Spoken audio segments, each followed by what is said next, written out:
Welcome to Plant Your Seed. I'm your host, Fred Ferris. On each episode, we share stories of how ordinary people have transformed their lives.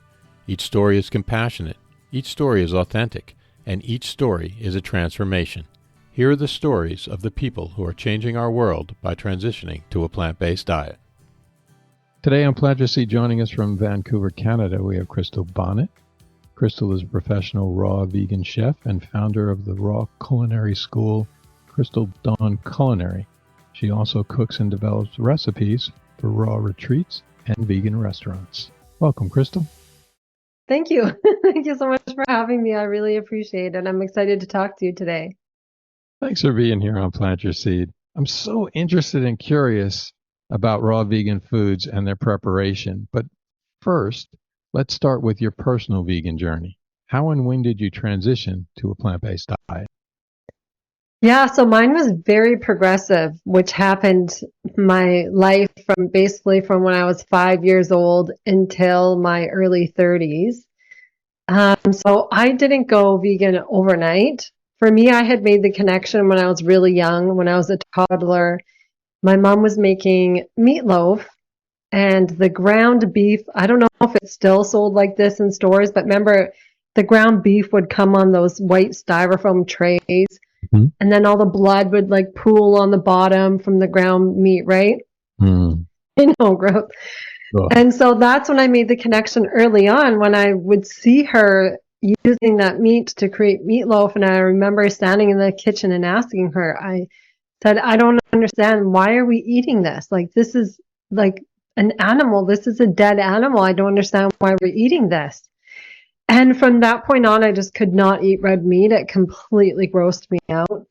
Just like I always say, just like how some people have an aversion to cilantro, it was the same thing for me with meat, red meat. And so because, I didn't get to pick and choose what I ate when I was young, I ate white meat. And so I ate white meat up until my early 20s. And my early 20s is when I cut out dairy, and I cut out dairy because it was giving me really bad skin and acne.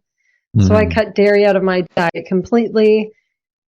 And then in my early 20s, I decided I just lost the appetite for white meat as well. So I was pescatarian then at that point. So the only animal products I was eating from my early 20s to my early 30s was eggs and seafood. And then by then I had cut out gluten as well. So I was eating a gluten-free diet as well on top of that. And then, but what had happened was I was eating a lot of processed food because I didn't like cooking. Just was not a fan of it at all. I was never taught how to cook. It just wasn't something that I enjoyed. And so I was eating a lot of processed food, just something that was really simple, easy to grab, like instant packaged oatmeal, gluten-free bread with eggs, and like some kind of packaged frozen thing in the microwave for work at lunch, right? And so I wasn't getting any fruits and vegetables. I wasn't getting any of the micronutrients that our body needs to regenerate our cells, to heal, and all of these things to build our immunity, for hydration. I was definitely very dehydrated. So what happened was in my early 30s, I was getting sick all the time. My body was just breaking down. And I was catching everything. I was working in an office, about 400 people, and I was catching everything in the office that everybody was getting. Everything from the strep throat, from the laryngitis, you name it, I had it. And I was off work for about 2 months. And I was like, my body is telling me something. Something is wrong. I shouldn't be getting this sick all the time. I'm young. I thought I was healthy. I'm eating mostly plant-based, gluten-free. I'm like, what is happening? So I started doing a bunch of research online on detoxes and cleanses, and I came across a 21-day raw food meal plan. And I just knew that this is what I had to do and what my body needed. I needed everything. I was looking at the recipes. They just looked so colorful and vibrant. I was so attracted to them. And so I downloaded this meal plan. I followed it to the T, went out and bought all of the equipment because I had nothing. I didn't even have spices. Like, I always say that to people. I mean, I like literally had nothing. I didn't have a blender. I didn't have a food processor, but I knew that's what I had to do. So I went and invested in all of this stuff. And when I started making these raw food recipes, I fell in love with the process and fell in love with the flavors, the textures. And I was like, wow, this is how food is supposed to taste. Mm-hmm. This is what we are supposed to be eating. And I did the 21 days. And after that, I completely lost my appetite for eggs and seafood. So I couldn't, even the thought of eating it just made me want to, like, honestly throw up. I just couldn't even think about eating any more animal products again. So it was that was my gateway to eating a fully vegan plant-based diet. And then, yeah, I just never looked back. That was probably one of the best things I ever did. When you say you lost the taste for seafood and eggs, do you feel that that was because your body was getting all the nutrients that it needed? Probably that's a really good question. I've never been asked that before, but yes, probably. I think 100%. I think that when you crave food, you're craving stuff that your body is missing, right? So definitely, I think that I had just lost the appetite for all of that because I was feeling so nourished and satiated already that I didn't need it. Mm. Definitely, I think that is definitely an option. Yeah, I agree because a lot of times what I'll do is I'll go on we'll just say a cleanse, but it's not really a cleanse. It's just eating better. And I'll find that I won't be as much of a chocoholic because I love chocolate. But, Yeah, me too. but I find that it lessens my cravings for Mhm, chocolate. Now, you noticed you had acne, a bad acne at the point mhm. you dropped dairy. Was there anything else that you noticed physically or mentally that changed when you went vegan? Oh yeah, oh my gosh. My skin, because I still was dealing with acne up at that point when I was before I had started the raw food, the 21-day raw food meal plan. And I always had issues with my skin. So that was the huge thing right away. And even my family noticed was a huge transformation in my skin. But also everyone was like, you're glowing, you just look so vibrant. Also, too, obviously, my health. I mean, I used to get sick all the time. Mhm. The last time I was sick was in 2018, and that's because I was traveling a lot. And also, so I was just really run down. I was traveling a lot for work. I was just working a ton. And so definitely my immunity got a lot better. I felt so much better. And that's why I wanted to continue eating raw foods because I couldn't believe how good I felt. My energy came back. I felt so hydrated. My spirituality, my level of consciousness, it's definitely a progressive thing. I think most of us experience that when we start eating a plant-based diet, especially raw foods, which are very high vibrational. A Mhm. lot of the raw foodists I see in the community, when for a long time, they're eating raw foods, then they become so much more spiritual and they start practicing more spiritual things and learning more about the spiritual side. And yeah, I mean, I just felt so much better as a whole mind, body, spirit, everything. Why do you think that is?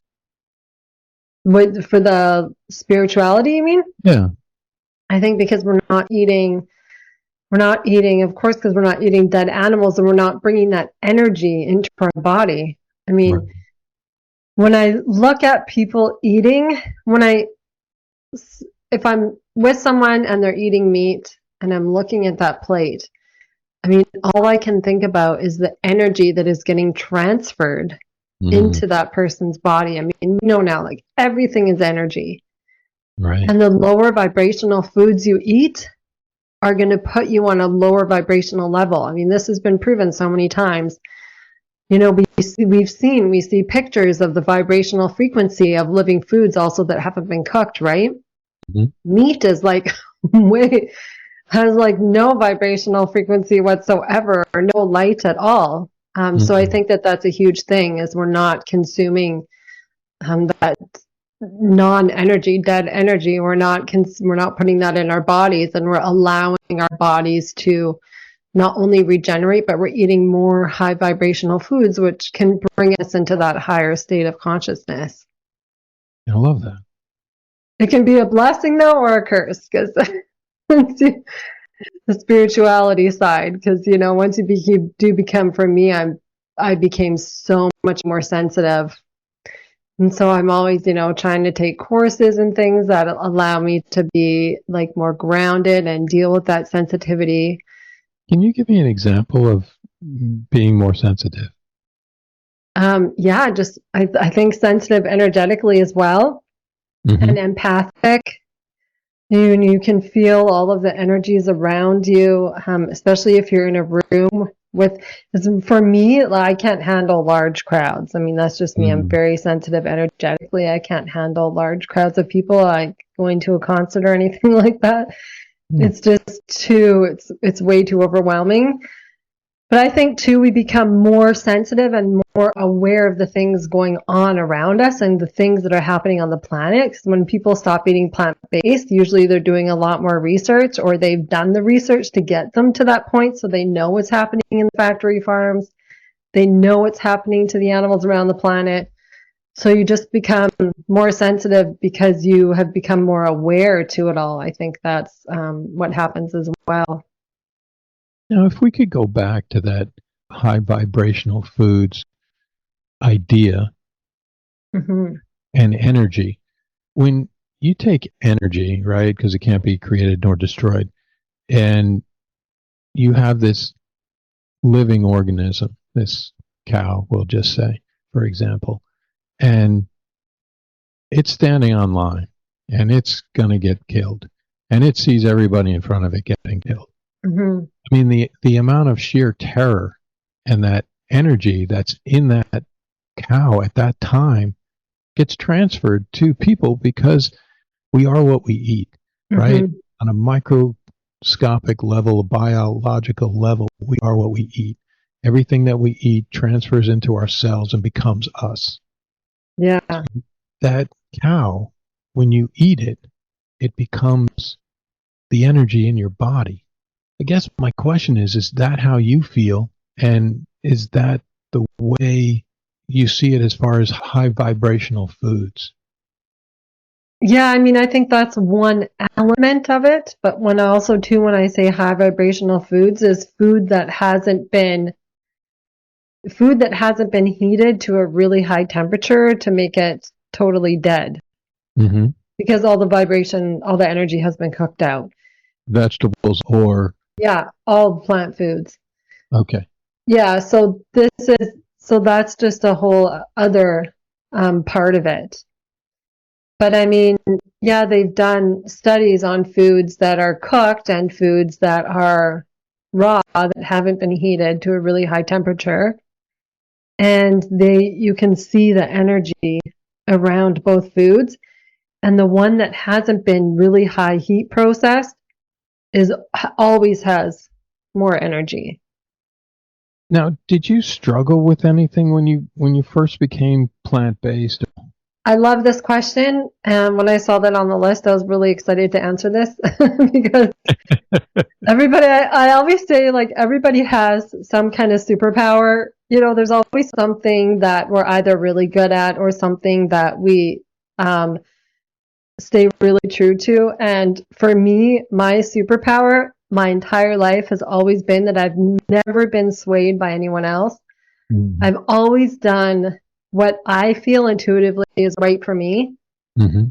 And I don't let people sway me in a different direction. So when I went vegan, although honestly the biggest struggle for me was working in the office environment, because I was living in Edmonton, Alberta, which was oil country and meat country, beef country, right?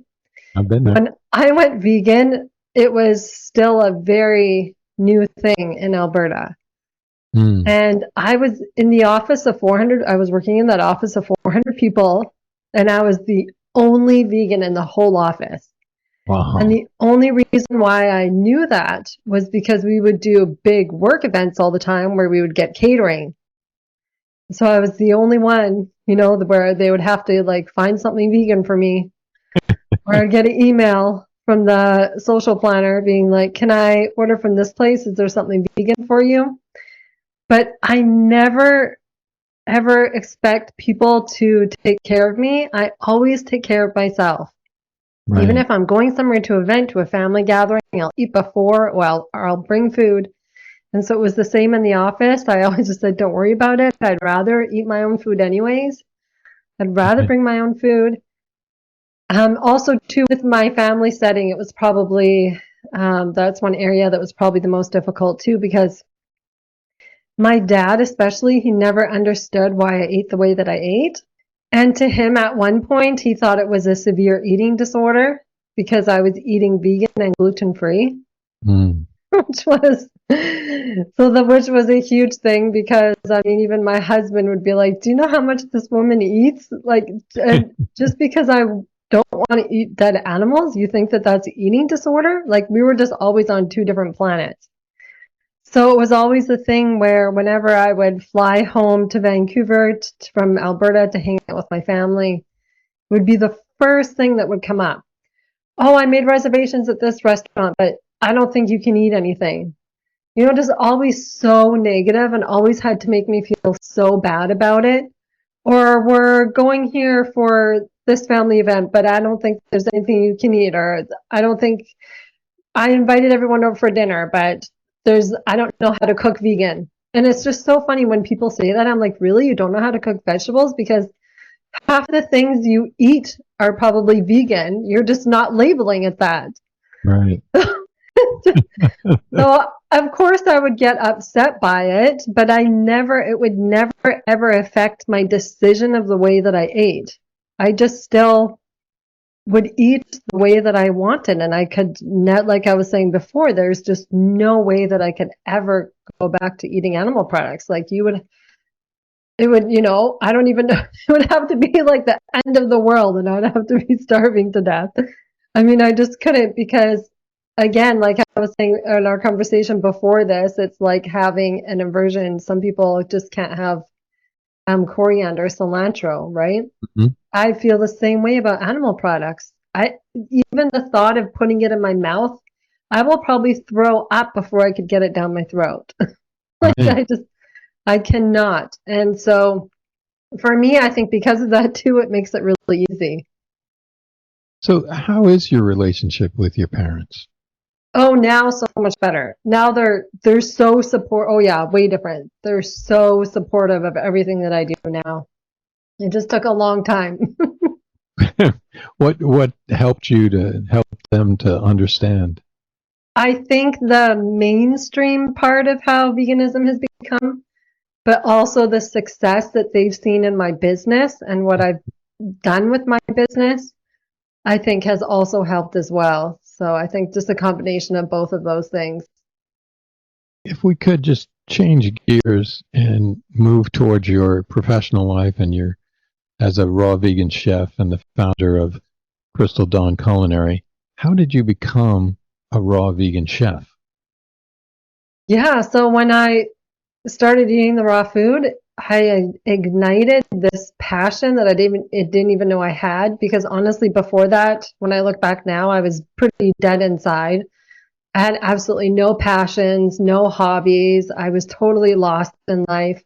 I always felt like an outsider or a black sheep at every place I ever worked.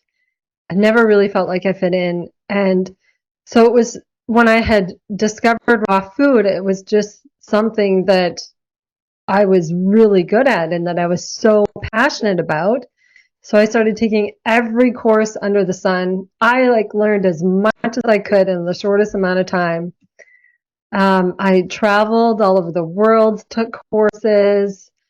I started a farmers market business in 2015. I was working full time. I really got into the raw chocolate and desserts because myself too, I love chocolate and I love dessert. And when I found out that you could make healthy desserts, I was so blown away. And to me, they tasted so much better than your conventional desserts too. Hmm. So I just really got into it and started my farmers market business. And I did that part time while I was working full time.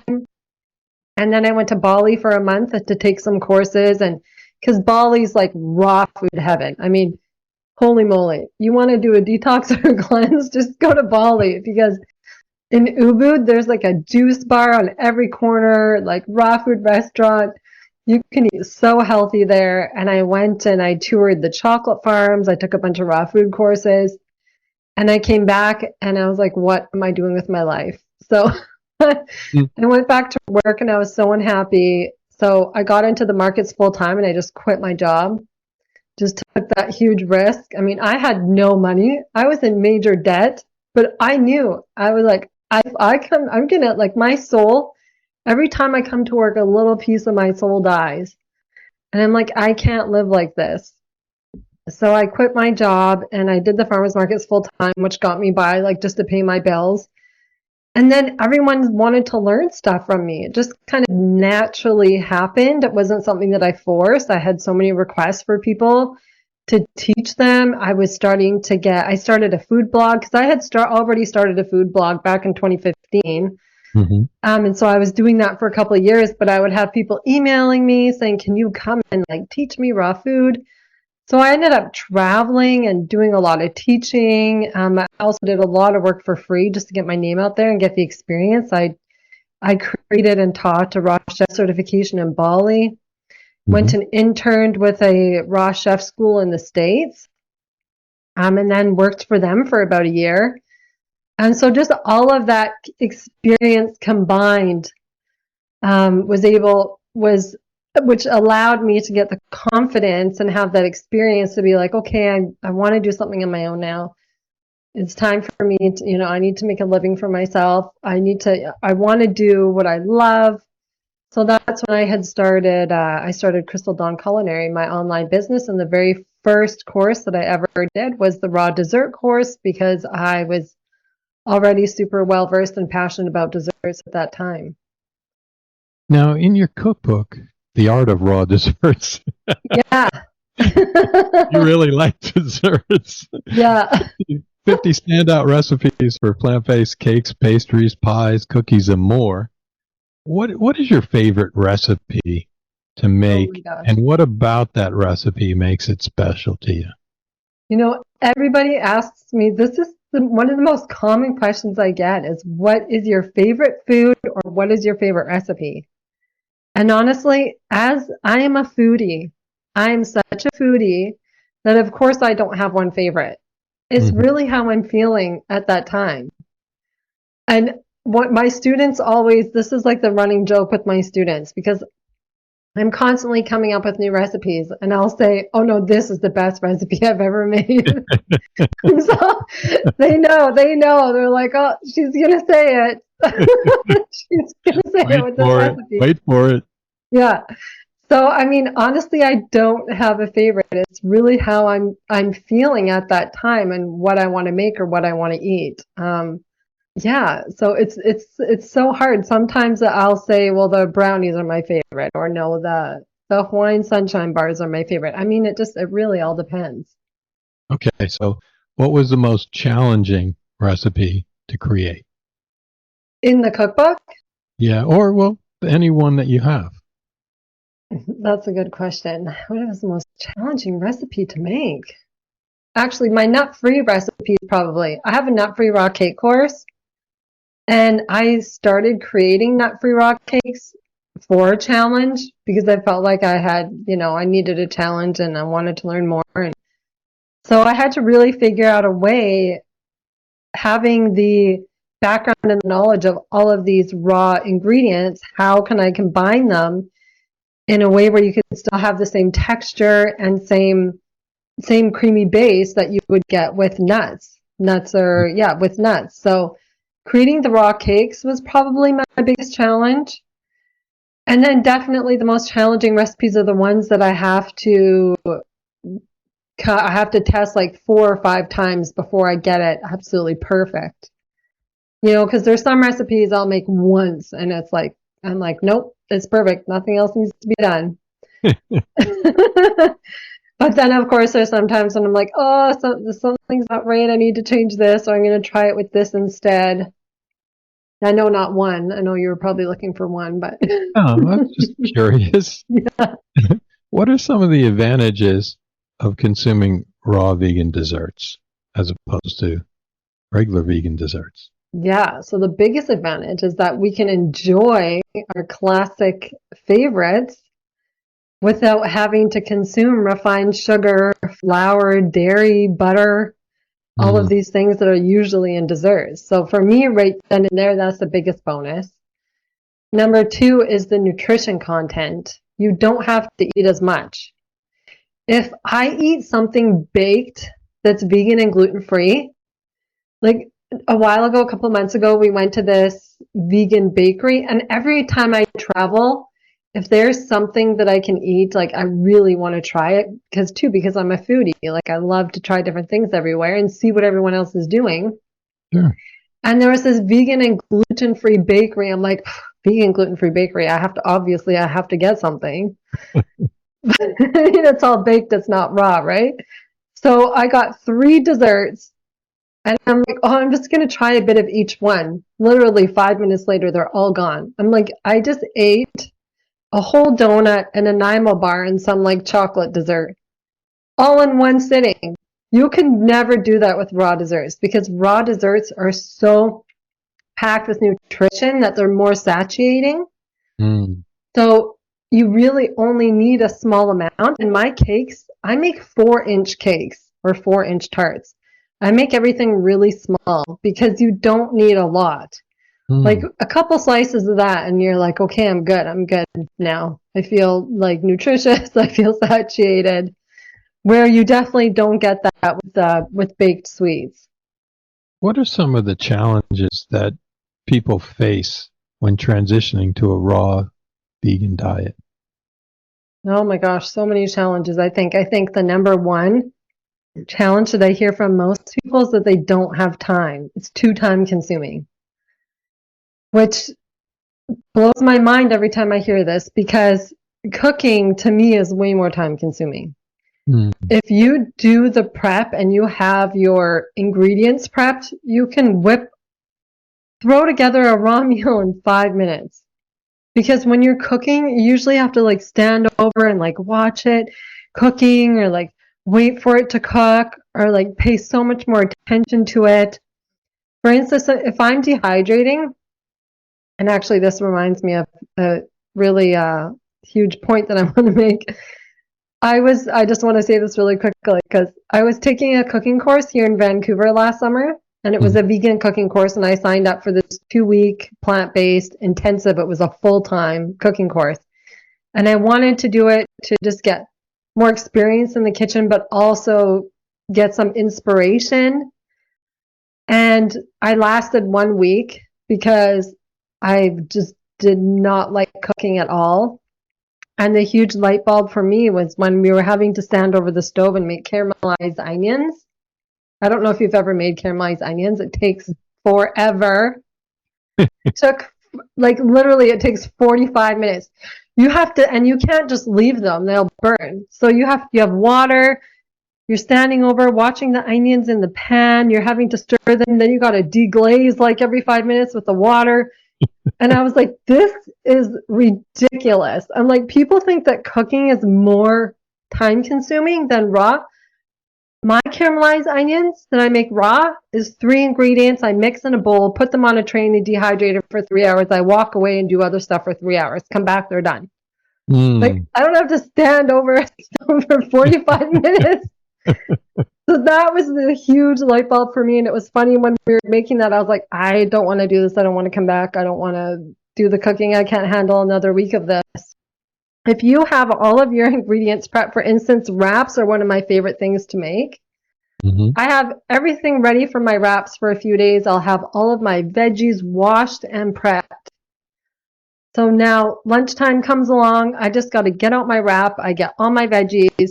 I can make a dressing, whip up my dressing in 2 seconds because I make everything homemade from scratch. Mhm. You make all the wraps, your dressing, then you're good to go. Like there's my lunch. So Yeah. if I had to cook something, it would take me a half an hour, sometimes an hour longer. It's just like roasting potatoes. Like roasting potatoes, I was looking at a recipe the other day. I'm like, oh my God, you got to wait for an hour for roasted potatoes?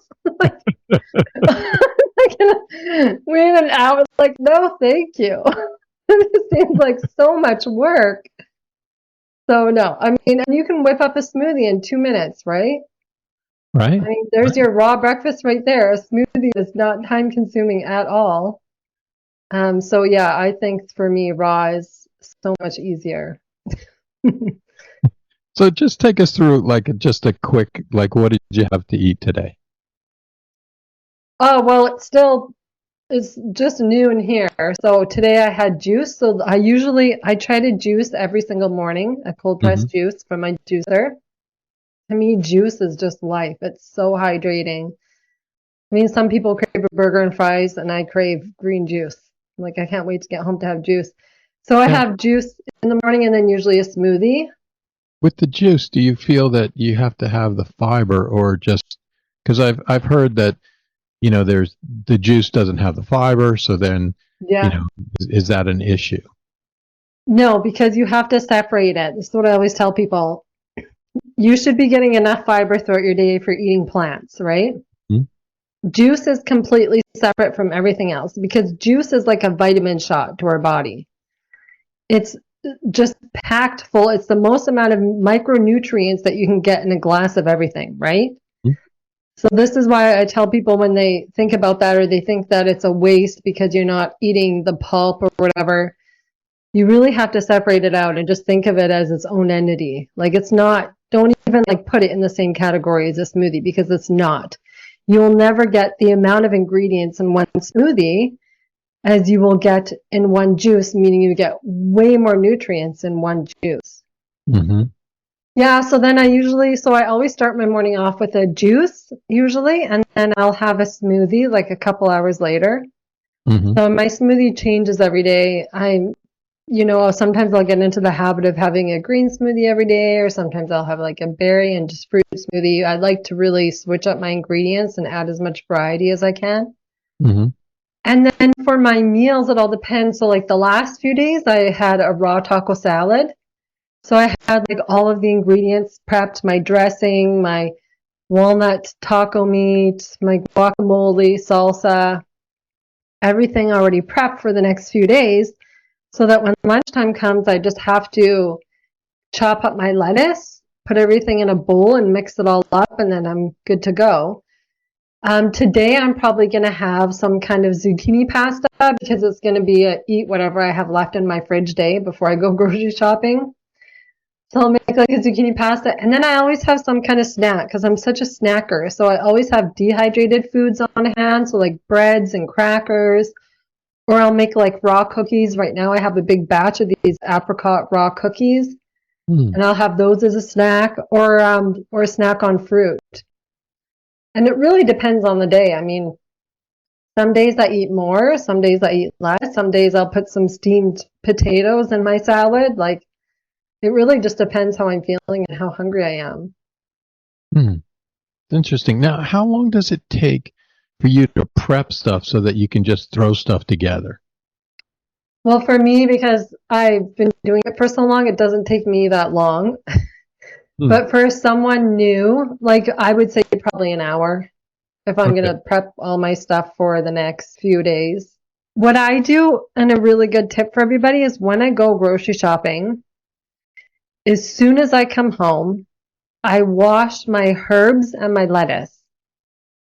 And so I get that all washed, get it rinsed. I'll lay them out on drying mats and let them dry a bit before I put them in the salad spinner. So I just got into this routine. So I'll come home from the grocery store, like have my stuff soaking to wash, and then I'll go do stuff. And as I'm doing things, I'll come back to the kitchen and rinse them and then dry them. I sprout and activate everything. When I get huge orders of nuts and seeds in, I'll soak them right away so that I don't have to remember to soak them. So I Mm. soak big batches of nuts and seeds and then I dehydrate them.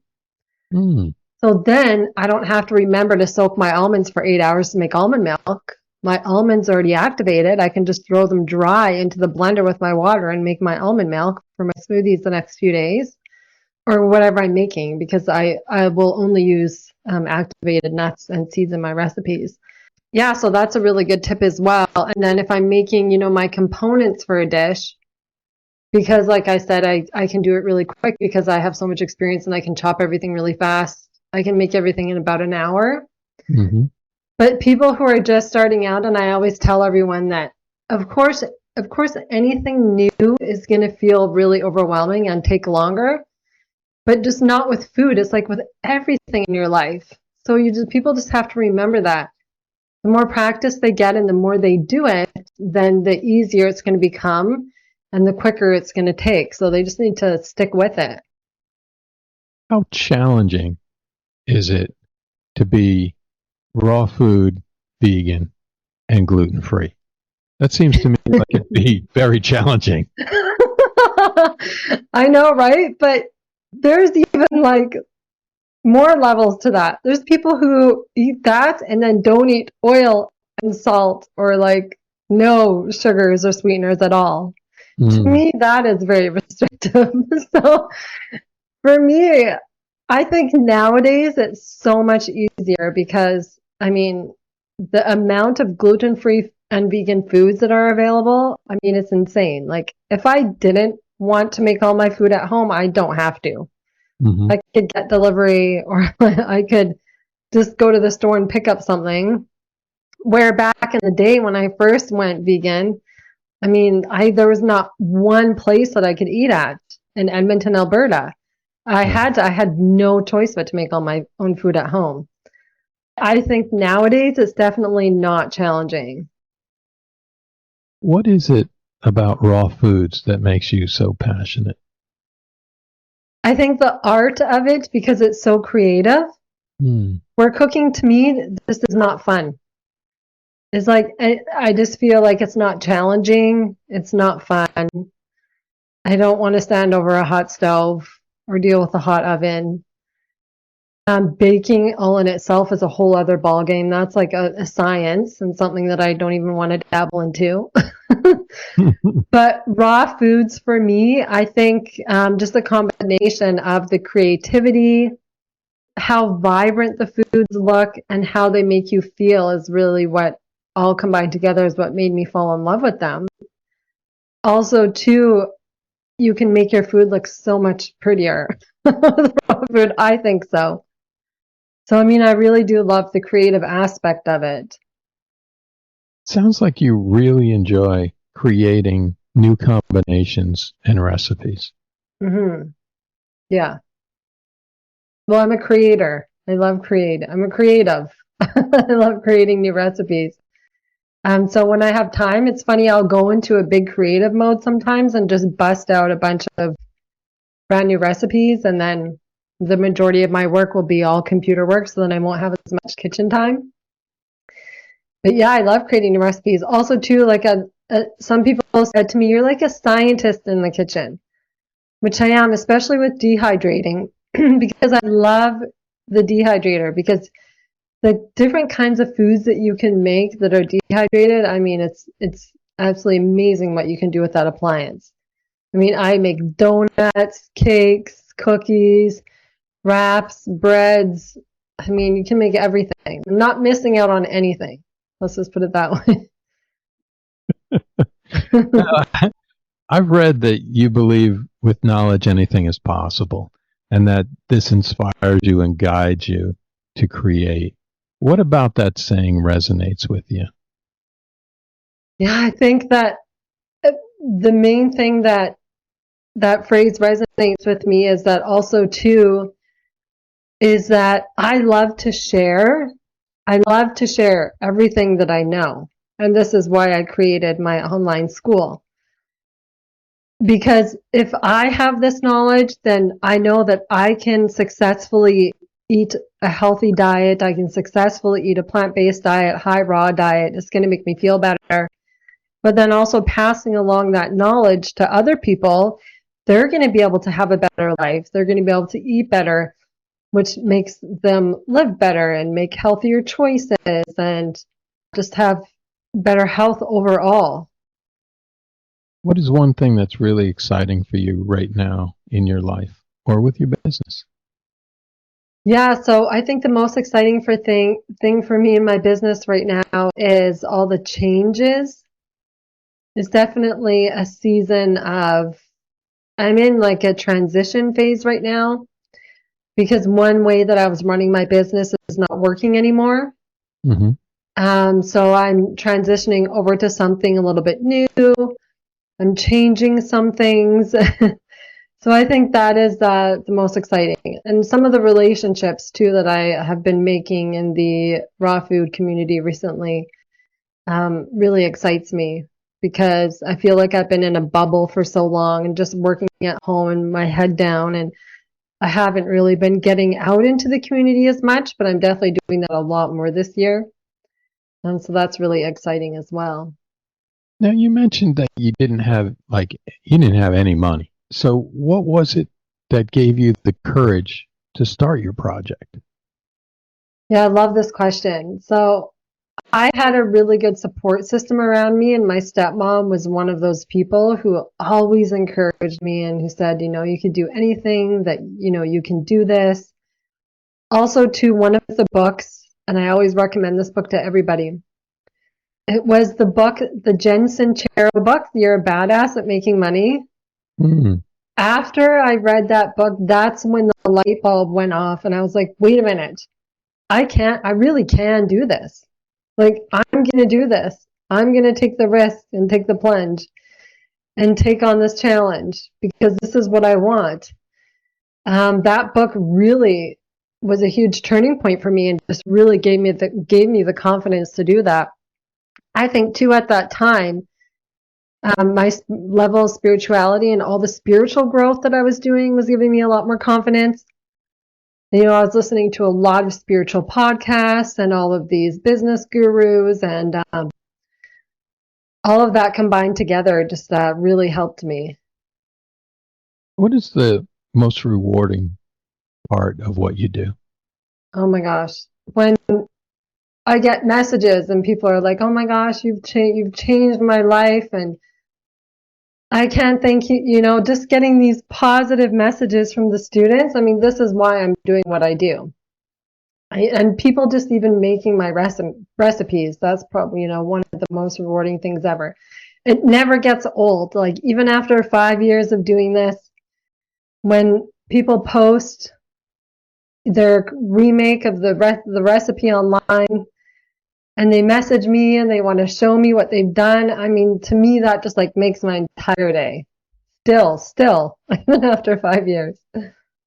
So how does that make you feel though when you get somebody to tell you that? Like how does that feel inside? Oh, I feel like, for one, it's so humbling because I'm like, wow, people are actually making my recipes. Like, people are Mm. actually enjoying them. So it's very, very humbling. And also just really excited that people are enjoying this food as much as me. And that's because you really see how much is growing. What is one cookbook, book, or documentary that you've gifted or recommended to somebody who's been transitioning to a plant-based diet? Um, so the cookbook that I've most gifted definitely is my own. Okay, besides your own. No. Which is funny, and really, I think the only one that I've ever gifted. I always give recommendations. Like, I have lots of recommendations for books on my website. A lot of them are really nutrition based. Mm-hmm. Um, but an actual cookbook, yeah, Maybe, definitely. how about like a raw food cookbook? Was there one that you used when you first transitioned? And you know what's funny is, so you can see behind me, I have a lot of books, but I'm a book collector, but I don't ever actually really use them, which is really I buy them, but I don't read them. I think that a lot of people do that. No, I read books for sure. Cookbooks in general, it's so funny. I usually get them for inspiration. I Mm-hmm. get them or to support someone in the community, really. True. Or I get them for inspiration. So I love looking through them and looking at the information. But I'm one of these people, when I go to make a recipe in a cookbook, I just end up doing my own thing. I don't actually follow the recipe. So one of the things that I send to people though that help them on a plant-based diet usually is blogs. I usually don't, yeah, I have never really thought about recommending books, which is Mm. great that you brought that up. But I always send them links to blogs I'm like, oh, here, this person has a ton of recipes, or you can get a ton of free recipes here.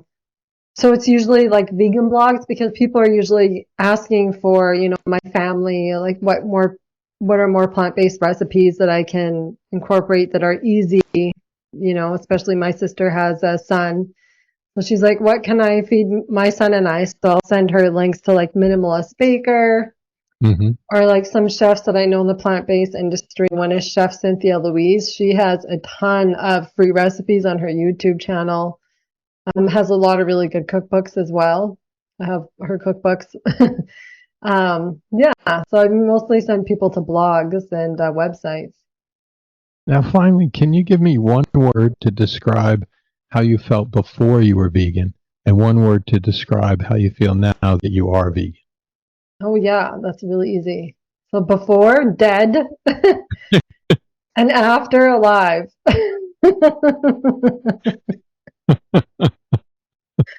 It's true Dead and though. alive. All right. Yeah.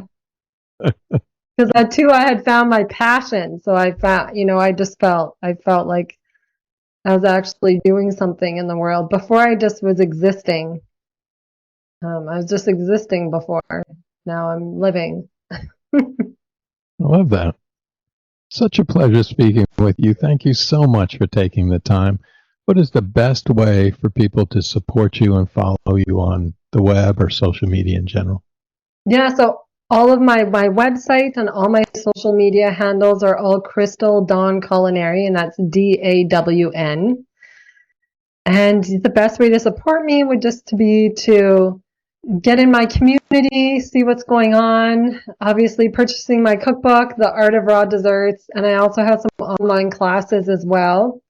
So you can go to my website to look at the online courses that I currently have available. I have a free Facebook group for people who want to learn more about raw food called Chefs of Crystal Dawn Culinary. So that's a free public Facebook group that people can join to get more information. And yeah, I'd love to connect with anybody who wants to learn more about raw vegan foods. Thanks again, Crystal, for being on Plant Your Seed. Thank you so much. I appreciate you having me. Thank you for your time. I really appreciate it. Hope you are inspired by this story, and remember, it's never too late to plant your seed. Links to everything we talked about on the podcast can be found on Instagram at plant.yourseed in the show notes tab in the bio. If you enjoyed the show, remember to leave us a review, and until next time, thank you for listening.